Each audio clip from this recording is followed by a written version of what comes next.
দর্শক বন্ধুরা, আপনারা একটু থমকে বসুন, কারণ আজকে এক এমন বিষয় নিয়ে কথা বলবো যেটা নিয়ে হয়তো আজ পর্যন্ত কেউ ভিডিও বানায়নি, তবে কয়েকটা হলে হবে।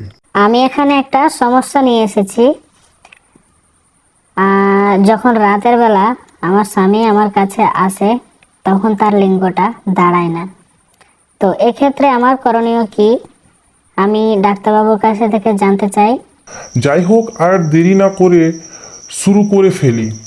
বিষয় হলো, কি এমন হলে আপনার কাছে যত সুন্দরী মেয়ে আসুক তাতে আপনার লিঙ্গ বা পেনিসটা উত্তেজিত হয় না?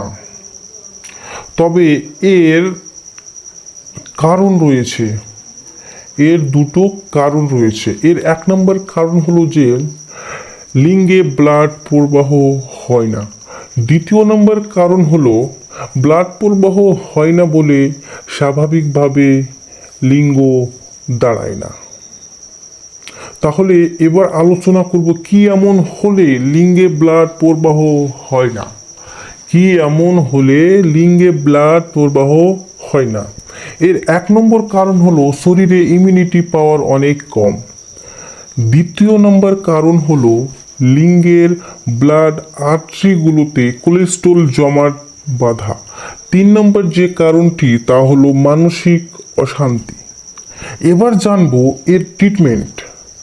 তা হলো শারীরিক মিলনের 2 ঘন্টা আগে কিছু সেক্সুয়াল মেডিসিন ব্যবহার করা, যেমন Dr. X100 বা ম্যানফোর্স ট্যাবলেট। এদের কম্পোজিশন হলো সিলডেনাফিল 100 mg হয় এবং 50 mg হয়।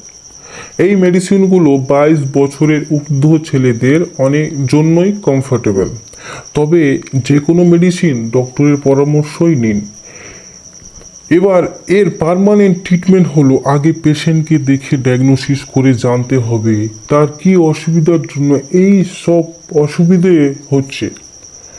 মানে আপনার কাছে যত সুন্দরী মেয়ে আসলেও আপনার লিঙ্গটা উত্তেজিত হয় না বা দাঁড়ায় না, এর পার্মানেন্ট ট্রিটমেন্ট নিয়ে বিস্তারিত আলোচনা করব নেক্সট ভিডিওতে। দেখা হবে পরের ভিডিওতে। আশা করি সুস্থ থাকবেন, ভালো থাকবেন।